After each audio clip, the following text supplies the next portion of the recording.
à l'ère du numérique, quels sont finalement les outils que vous mettriez en avant comme efficaces pour mener des activités collaboratives?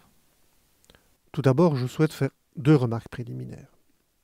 Même si un outil s'avère pertinent pour réaliser du travail collaboratif, prenons comme exemple un Google Docs partagé. Ce n'est pas parce qu'il est potentiellement une aide à la collaboration qu'il sera bien utilisé. Il est possible de travailler seul dans un Google Docs, ou d'y écrire chacun un chapitre sans contribuer en rien à une élaboration commune. La réelle activité d'écriture collaborative implique la relecture du texte d'autrui, l'ajustement de ce texte en le corrigeant, en le complétant, en reformulant des bouts de phrases. Au terme de l'écriture, il devient presque impossible de déterminer qui a précisément écrit quelle partie, tant chacun sera intervenu dans le travail de l'autre. Par contre, si chacun écrit sa partie sans contribuer à la part de l'autre, la démarche sera considérée comme coopérative plus que collaborative. Donc, l'outil ne fait pas vraiment la fonction. Exactement. Ce qui importe, c'est l'usage qui est fait de l'outil et non pas l'outil en lui-même. Et donc j'en viens à ma deuxième remarque. Le fil conducteur, c'est la pédagogie, c'est le respect de cet alignement pédagogique. La question qui doit se poser concernant les outils sera presque toujours: sont-ils des moyens? Des moyens appropriés pour atteindre les objectifs. Il ne faut pas confondre moyens et but. Les outils sont clairement les moyens au profit d'objectifs pédagogiques. Et quel est le rôle de l'enseignant ici? Il est essentiel pour lui de déterminer des tâches qui vont nécessiter de collaborer, de définir des activités qui exigent concertation, prise de connaissance de la vie de l'autre, construction commune. Par exemple, en proposant d'abord de demander à chaque apprenant individuellement de lire un texte, de voir une capsule vidéo, d'en retirer 2 éléments, 2 enseignements. Ensuite, la tâche collaborative sera de synthétiser les avis des X membres du groupe, de déterminer ce qui différencie ou réunit les productions de chacun, d'en faire une synthèse. Et là, il y a une réelle nécessité de collaborer à la tâche commune. Et quels sont ces outils? Alors, nous n'avons pas voulu faire un panorama complet d'outils qui demain seront dépassés, remplacés. Notre objectif est plus de proposer un cadre, un modèle pour essayer de comprendre, de déterminer dans quelles conditions collaboratives un outil peut s'avérer adéquat. Il y a donc deux axes. Oui, c'est cela. Le premier axe, l'axe horizontal, permet de spécifier si l'activité, la tâche, se déroule de manière synchrone, les apprenants ne devant pas être présents de manière simultanée. Ou de manière synchrone, les apprenants sont présents au même moment. Des outils comme le mail ou le forum de discussion sont plutôt du côté asynchrone, au contraire d'outils comme la fonction Messenger sur Facebook ou de type Skype lorsqu'on utilise ces options vidéo. Ensuite, il y a l'axe vertical, qui distingue le niveau de présence ou de distance. Pour utiliser un tableau interactif, on doit être en présence. L'enseignant et l'étudiant sont en présence, alors qu'un wiki peut être complété à distance. De plus, nous avons distingué les outils selon 3 fonctions. Plutôt de l'organisation, comme l'outil Doodle qui permet de fixer des réunions, de la production, comme lorsqu'on écrit dans un blog, ou encore de la communication avec des outils d'échange simultanés. Donc l'idée de ce modèle, c'est plus que proposer des outils, de se poser la question des contextes d'usage de ces outils pour qu'ils soient appropriés à la démarche pédagogique visée. Mais comment aider un enseignant à mettre en place une séquence collaborative?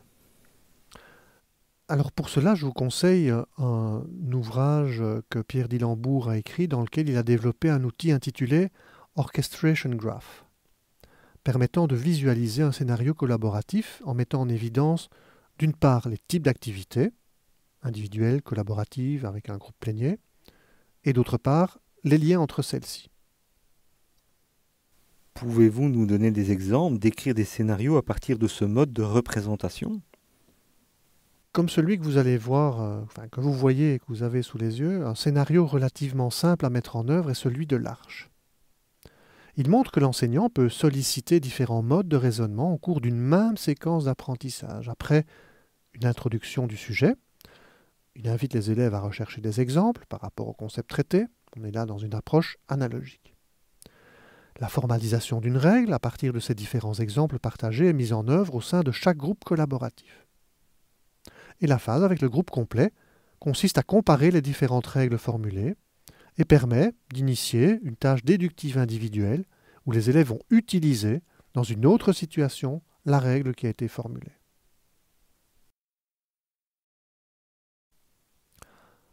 Un autre scénario que nous avons eu l'occasion à plusieurs reprises de mettre en œuvre est celui du débat d'opinion, mis au point par Pierre Dillembourg.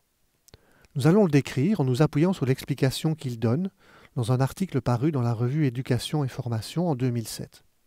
Je vais donc le citer. Ce scénario démarre par un simple questionnaire à choix multiples élaboré par l'enseignant, idéalement sur un système informatique. Les questions n'ont pas de réponse correcte ou fausse, mais les réponses reflètent les opinions qu'ont les étudiants sur le thème du cours. Dans la phase 2, l'enseignant forme alors des paires d'étudiants, dont les avis sont les plus contrastés possibles. Dans la phase 3, les paires ainsi formées doivent répondre au même questionnaire que dans la première phase, mais en se mettant d'accord sur une réponse unique, commune. Pour chaque question, le système informatique, un formulaire sur Google par exemple, où l'enseignant récolte les réponses et les arguments donnés par chaque paire.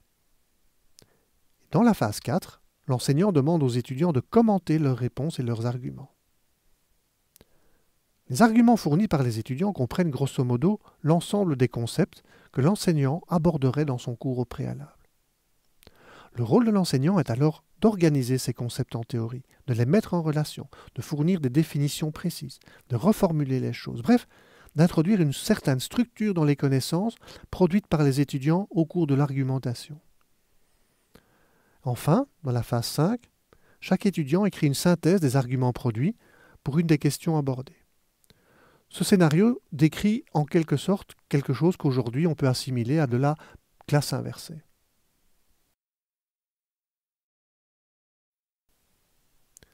Un troisième scénario que nous voudrions mettre en avant est le scénario mis au point par Mazur, qui montre l'intérêt de tenir compte de l'activité individuelle pour décider de l'activité collaborative. En analysant les réponses fournies par des boîtiers de vote, l'enseignant décide si l'activité collaborative a du sens. Si le degré de maîtrise d'un concept, qui est évalué par ces questions, via les boîtiers de vote, si le degré de maîtrise de ce concept est inférieur à 30%, il convient probablement de proposer une autre explication, une explication différente de cette notion. Si le degré de maîtrise est compris entre 30 et 70%, cela signifie que des apprenants maîtrisent le sujet et que d'autres ont besoin d'aide. Dans ce cas, il est intéressant de confronter les avis et d'amener les élèves à se mettre d'accord sur une réponse. Enfin, si le score est supérieur à 70%, l'intérêt d'une nouvelle explication ou d'un nouvel échange est réduit. L'enseignant peut alors soit donner un feedback et puis poursuivre la découverte avec les apprenants du contenu du cours et de la suite de celui-ci. Quelle est la spécificité du dernier scénario présenté sur cette dia? Mais aux dimensions de la représentation Orchestration Graph de Pierre Dillembourg, nous avons intégré le fait que certaines activités aient lieu à distance ou en présence. Ce qui convient bien à la manière dont on modélise aujourd'hui les pratiques modernes de classe inversée avec les technologies. En termes de conclusion, que mettriez-vous en avant? Vous choisiriez Wikipédia ou Uber? Tout d'abord, je crois en l'intelligence collective. Je crois qu'il faut défendre le partage des connaissances et inciter à la contribution de tout un chacun à la vie de tous. Je pense aussi que certaines pratiques innovantes permettent de transformer, de questionner l'existant pour améliorer le quotidien. Et là, oui, je pense que des dispositifs d'ubérisation ont un pouvoir de créer le changement, mais pas à n'importe quel prix. Car derrière Uber et beaucoup d'autres sociétés qui fonctionnent sur une modalité proche de celle-là, il y a des intérêts économiques. Uber génère beaucoup d'argent. Et pas prioritairement pour les pseudo-chauffeurs qui l'engagent. Qui plus est, toute une profession doit être amenée à réfléchir à comment réguler celle-ci, ensemble, en concertation, et pas les uns contre les autres, ce qui va à l'encontre, selon moi, de ce concept d'intelligence collective. Donc, Uber, oui, pour son pouvoir de mobilisation. Mais Wikipédia, certainement, pour le produit qu'il arrive à générer via ce processus de construction commune adopté depuis longtemps. En termes de perspective, il faut aussi revenir sans doute aux théories de l'apprentissage, et plus particulièrement à celle de Vygotsky, qui a quand même mis en avant cette idée d'une appropriation du savoir plus approfondie lorsqu'elle est réalisée de manière collaborative plutôt qu'individuellement. Le contact social avec les pairs et l'enseignant, les parents, l'environnement a un effet non négligeable qui augmente la qualité de l'apprentissage. Bien entendu, les évolutions technologiques nous amènent à reconsidérer ce modèle et de l'amplifier par les visions connectivistes récemment mises en évidence, dans lesquelles la prise en compte des liens entre les individus et les idées sont multipliées tant dans la vitesse à laquelle ils sont transmis que dans la quantité d'informations accessibles. Le problème n'est plus l'accès à l'information, mais le traitement de l'information. Identifier les sources adéquates, créer des ponts entre des idées et des ressources, synthétiser les apports multiples. Pour conclure par une citation bien belge, l'union fait la force, j'y crois aujourd'hui, plus qu'hier encore.